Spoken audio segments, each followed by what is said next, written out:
Sometimes we only want to display the previous and next option instead of displaying the complete navigation item.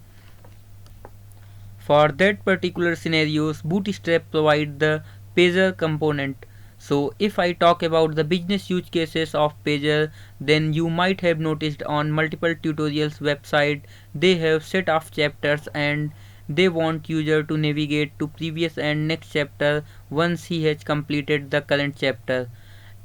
Another use case of the pager is that on multiple online exams they displayed only single question on the screen, and after attempting that particular question user is allowed to move to the next question or he can navigate back to the previous question instead of displaying all the question links at same time. So let's implement pager in our demo application.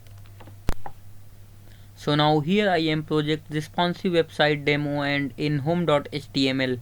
So now instead of displaying the navigation components, let's add pager. So let's remove this nav element and paste code for the pager.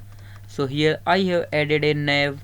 Inside nav element I have a UL with the class pager. Class pager will create the pager component. Inside the class pager we have two li element.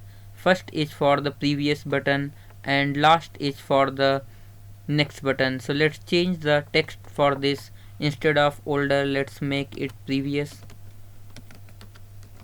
and replace newer with the next, and let's save the changes and refresh the page. So here now we have previous and next button instead of paging component.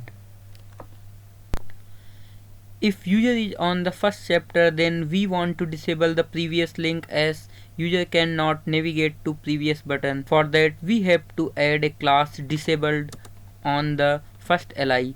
So let's add class disable and save the changes and refresh our page. So now we can see that our previous link is disabled. Now user can only navigate to the next